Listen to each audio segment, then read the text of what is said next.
SpaceCoastDragon here, and Game Informer has recently posted an interview with Todd Howard, which has revealed some big news for Fallout 4, some of the updates coming up. First thing I'm going to bring up is the new survival mode that they're testing.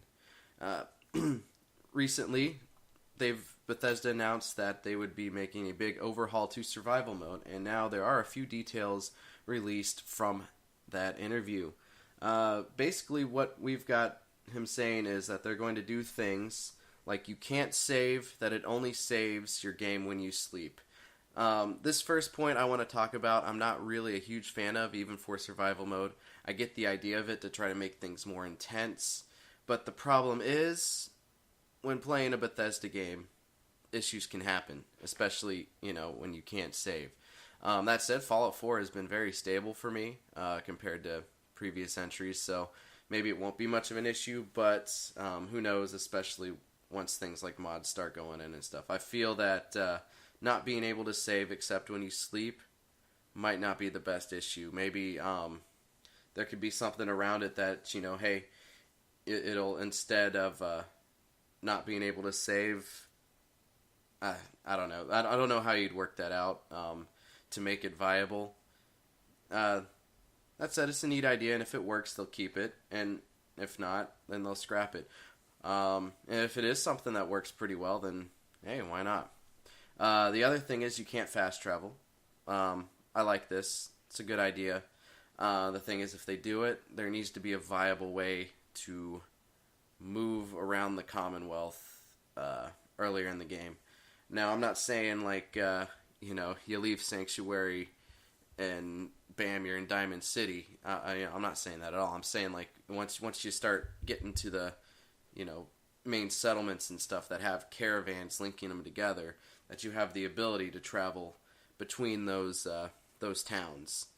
And also, however, with the way the Commonwealth is set up, I don't think it should be like in Skyrim where, when you get out and you first hit the Whiterun, you don't even have to go into Whiterun, you can just jump on that carriage and head on to Solitude or head on to Winterhold or Windhelm or Riften or wherever you want to go if you want to do, quests that aren't related to the main story. If you want to, do the Civil War and just jump off on that, or if you want to jump off in the Mages, the College of Winterhold, or the Thieves Guild or whatever, you have that option right off the bat.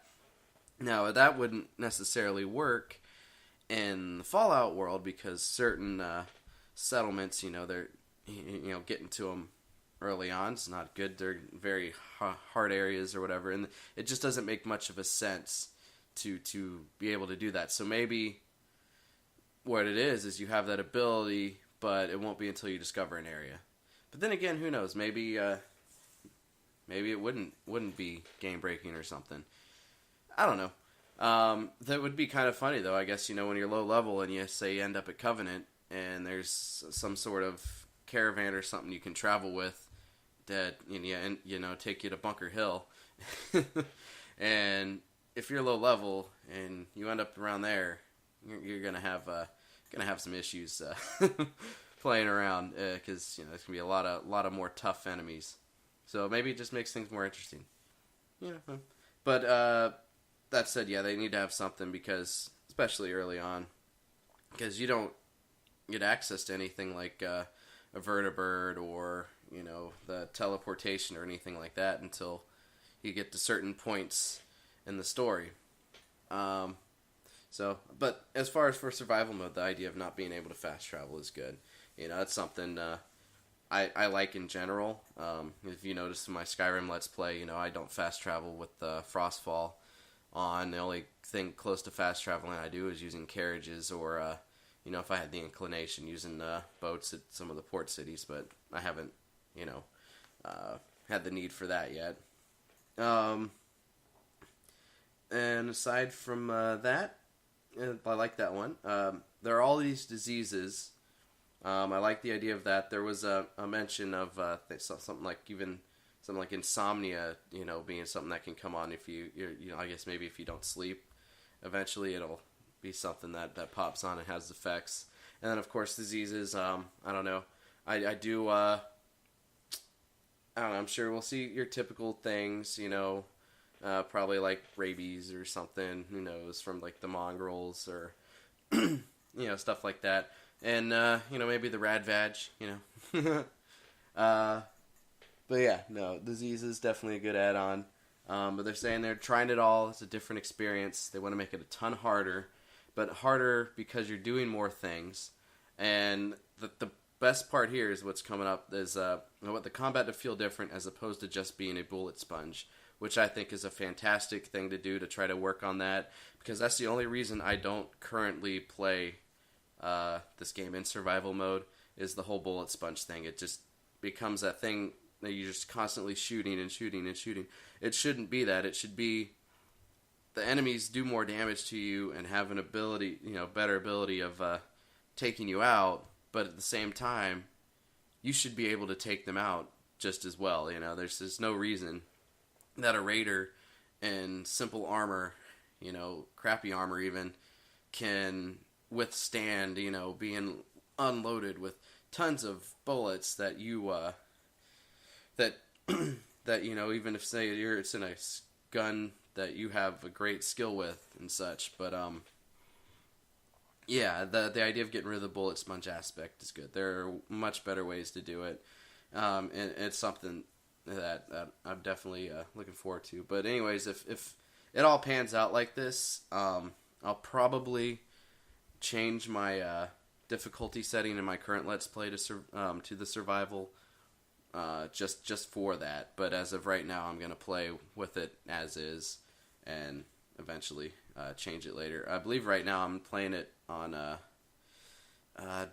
might actually be normal. I'm gonna need to up that, but if it's on hard, I'll probably keep it there for right now. Maybe move it to very hard. We'll see. But yeah, no. If the survival is like this, and when they do release it, definitely using that. Now, the other news, the one I'm really excited for, and which of course I've been mentioning because I've got a whole little series of about this now on Fridays, which is the mods I'd love to see on console. Well, they just announced what their plan is with mods. Basically, it's going to be, they're planning on between the first two DLCs. So in April, they plan on putting everything up on PC. So we'll get the GEC and all of that. So they'll be able to get that out and rolling, and we'll start seeing, more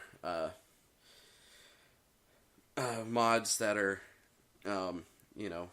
able to do more things with scripting and stuff on the PC side. And then basically they're saying for console, they're saying about a month after it gets up on PC, you'll be seeing possibly on Xbox One, and probably another month for PlayStation 4. So hopefully by May, we'll start to be able to see mods available on console. Now, the thing I still have a question about is how this is going to be implemented, how they're going to bring mods to console. Are you going to be able to, say, just go up on, the Nexus and download them and transfer them to your Xbox?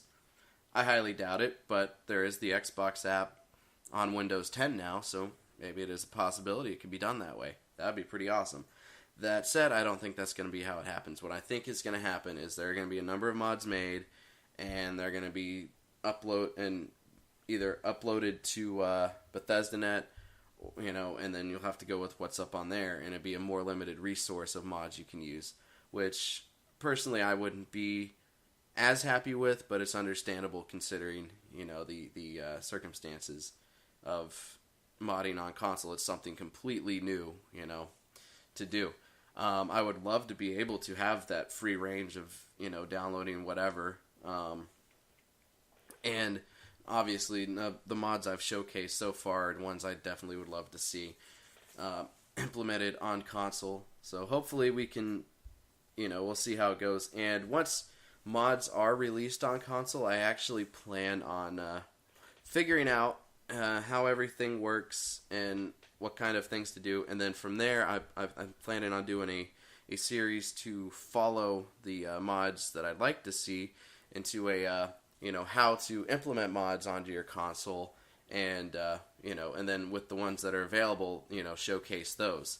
So I'm definitely looking forward to that. And but I won't be doing a ton of mods with my Let's Play character until I've got a good idea how they work. So I'm going to be testing most of them out with the character I've already completed the main game with, which if is actually the character you're seeing right now on screen and the one that you've seen in the other videos I've made about concerning Fallout 4 updates. So that's the character I've been using for that, and that's already done the main quest, and I'm just doing, other random quests throughout the Commonwealth, just kind of, BSing around that. But yeah, I'm definitely looking forward to that. So, I mean, April on PC, the GEC mods, more sophisticated mods becoming available, things like that, and then, bam, in May. That's their goal. That's not a set date, but that's the goal. So I am so looking forward to May. I cannot tell you. Oh my goodness! And everyone else on console that's wanting to play with mods, that's just gonna be a fun time.